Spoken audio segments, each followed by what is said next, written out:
দেশের নানা প্রান্ত থেকে বাস, ট্রেন ও লঞ্চে ঢাকামুখী সাধারণ মানুষ ও বিএনপির নেতাকর্মীরা।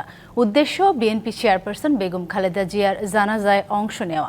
চট্টগ্রাম থেকে জানাজায় অংশগ্রহণ নিতে ট্রেন, বাসে রওনা হয়েছেন হাজারো নেতাকর্মী। চোখে মুখে তাদের বেদনার ছাপ, বুকে চাপা কষ্ট নিয়ে ঢাকায় আসছেন তারা। সবাই বলছেন, শত বাধা নির্যাতনের মুখেও দেশ ছাড়েননি খালেদা জিয়া। তাকে শেষবারের মতো বিদায় জানাতে ঢাকায় আসছেন তারা। চট্টগ্রাম থেকে মঙ্গলবার রাতে 3টি বিশেষ ট্রেন ও বাসে রাজধানীমুখী নেতাকর্মীরা। এদিকে খালেদা জিয়ার মৃত্যুতে শোকের ছায়া নেমেছে বরিশালে। জানাজায় অংশ নিতে লঞ্চে করে ঢাকায় আসছেন। মঙ্গলবার সকালে আপসহীন নেত্রীর মৃত্যুর খবর ছড়িয়ে পড়লে নেমে আসে নীরবতা। শেষ বিদায় জানাতে লঞ্চে করে ঢাকার উদ্দেশ্যে রওনা দেন নেতাকর্মীরা।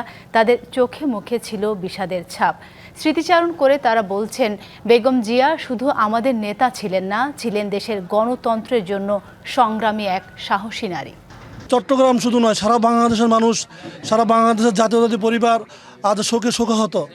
আমরা দীর্ঘদিন পর আমার মাকে, আদর্শিক মাকে বিদায় জানার জন্য যাচ্ছি। আমাদের আশা ছিল নির্বাচনটা অন্তত উনি দেখে যাবে। আসলে আমরা অত্যন্ত গভীরভাবে শোকাহত। এই ক্লান্তি লগ্নে বাংলাদেশের বেশি প্রয়োজন ছিল দেশনেত্রী বেগম খালেদা জিয়ার।